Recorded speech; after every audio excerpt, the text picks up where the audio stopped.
Kommuri gold buyers తాకట్లో ఉన్న బంగారం విడిపించి ఆ రోజు మార్కెట్ రేటు కట్టి మిగిలిన డబ్బు మీకే ఇస్తారు. Contact number 9247538993.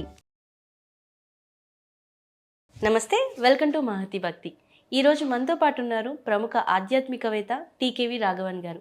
వారిని అడిగి మనకున్న ధర్మ సందేహాలని నివృత్తి చేసుకుందాం. నమస్కారం గురువుగారు. నమస్కారం అమ్మా. గురువుగారు, ఆరోగ్యపరంగా మంచిగా ఉండాలి అని అంటే ఏ దేవుని దర్శించుకుంటే మంచిదంటారు?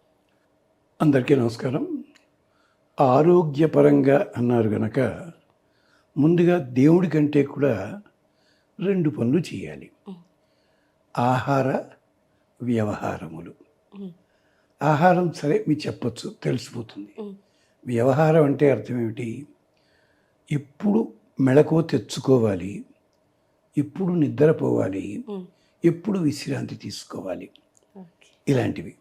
అంటే సాధ్యమైనంత వరకు సూర్యోదయం 7 గంటల లోపలే లేచి కార్యక్రమాలు చేసుకుని పనులన్నీ చేసుకోండి. సరే, భోజనం చేసి ఇవన్నీ కూడా చేసుకోండి, పర్వాలేదు. రాత్రిపూట 9 తర్వాత మాత్రం భోజనం చేయకండి, అలాంటివి చేయకండి. ఎంత లేదన్నా 10:30 అవుతుండగా నిద్రపోండి. విశ్రాంతి అవసరం. పగటిపూట కూడా ఎప్పుడు పడితే అప్పుడు తినడము, ఏది పడితే తాగడం అది చెయ్యకండి. ఇలాంటి వాటి వల్ల మన ఆరోగ్యం నిలబడుతుంది. ఇది పక్షులకి రోగాలు రావు, జంతువులకు గబుక్కుని రోగాలు రావు. వస్తే వేయటం చేత వాడి తిండి తాగడం అంతా కూడా సమయాన్ని బట్టి ఉంటుంది వాడికి. ఇది సరదాగా మనం చెప్తున్నాను. ఇప్పుడు ఆరోగ్యపరంగా అంటే ఇప్పుడు చాలా రకాలు వచ్చే ఇబ్బందులు. మనకి ఎప్పటి నుంచో చెప్తున్న విధి ఏమిటంటే నరసింహస్వామికి దండం పెట్టుకోవడం. నరసింహ దేవాలయం దగ్గరలో ఉంటే వెళ్ళక్కడ స్తోత్రం చేసుకోవడం. లేదు, నరసింహ స్తోత్రాలు ఉన్నాయి, చాలా రకాలు ఉన్నాయి. నరసింహాష్టకం ఉంది, నరసింహ శతకం ఉంది, శ్లోకాలు ఉన్నాయి. అది శ్రీమన్ నృసింహ విభవే గరుడధ్వజాయ తాపత్రయోపశమనాయ భవౌషధాయ తృష్ణాది వృశ్చిక జలాగ్ని భుజంగ రోగ క్లేశవ్యయాయ హరయే గురవే నమోస్తు. ఒకప్పుడు తాతలు, అమ్మమ్మలు, బామ్మలు వీళ్ళంతా పిల్లల చేత పొద్దున్నే చదివించేవారు. ఇది 3 సార్లు 4 సార్లు వాళ్ళకి నోటికి వస్తే 11 సార్లు చదివేవారు పిల్లలు. ఆరోగ్యాలు బాగుండేవి. ఇది అంటే నృసింహ దేవాలయాన్ని దర్శించుకోవడం. లేదండి, హనుమంతుడి దేవాలయం ఉంది. హనుమంతుడు కూడా మన ఆరోగ్యాన్ని కలిగించేవాడే.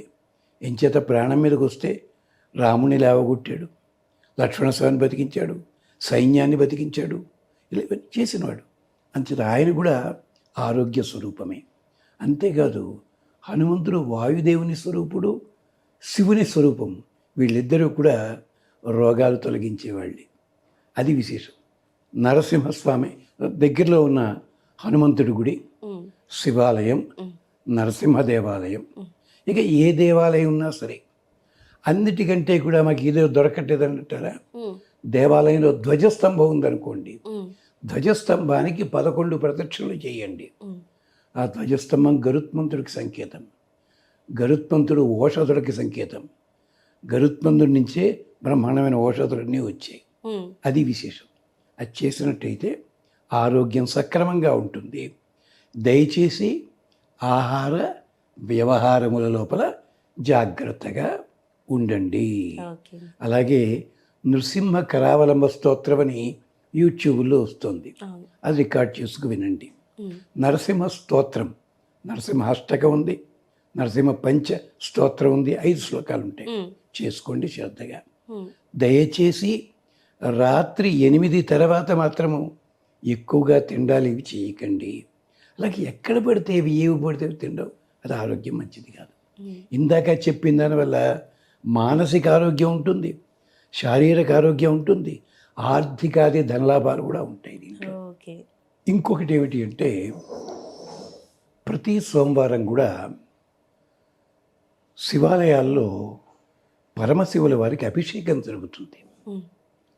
అభిషేక తీర్థాన్ని తీసుకోవడం మంచిదది.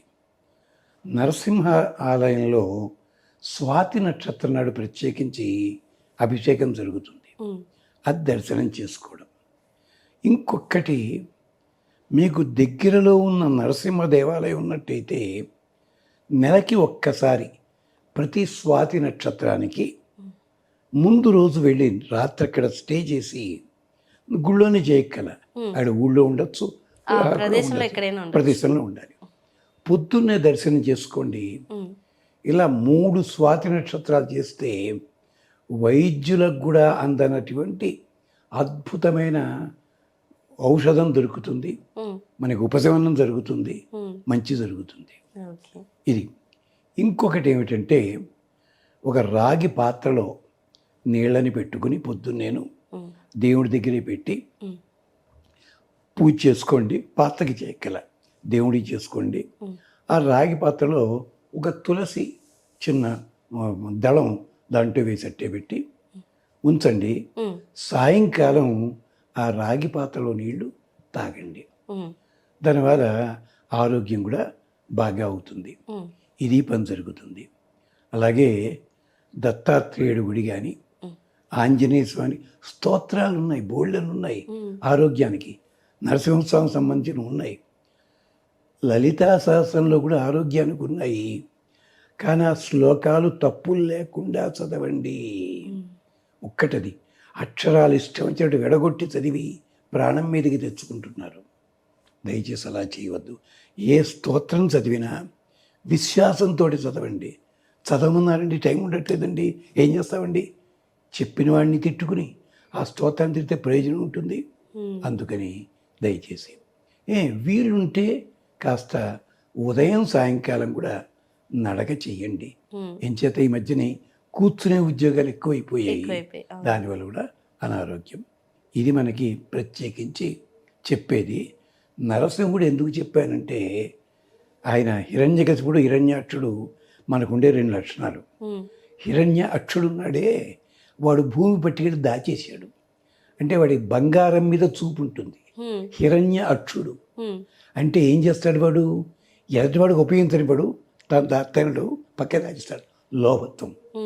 హిరణ్యకశిపుడు ఉన్నాడే, అర్థం తెలియదు చాలామంది. కశిప అంటే భోజనము, కశిప అంటే మంచము, కశిప అంటే వస్త్రము. వాడు కట్టుకునే వస్త్రం బంగారమే, వాడున్న మంచం బంగారమే. అంటే మంచమే బంగారం అయితే ఇళ్ళలా బంగారం కాకుండా ఉంటుంది. తినేది బంగారం అంటే భోగమునకు సంకేతం వాడు. అందుకనే నరసింహుడు వచ్చి పొట్ట చీల్చి చంపాడు, వాణ్ణి చెవులతో నొక్కి చంపాడు. అంటే మొదట నీకు లోభం కలుగుతుంది విన్నందువల్ల, అనుభవించినందు ఇది. అందుకని ఇద్దరినీ సేవించమండలంలో అంతరార్థం అది. ఇది పెద్దది, 1 గంట చెప్పాల్సింది 1 నిమిషంలో చెప్పండి. ఓకే గురుగారు, చాలా చక్కగా తెలియజేశారు. ధన్యవాదాలండి.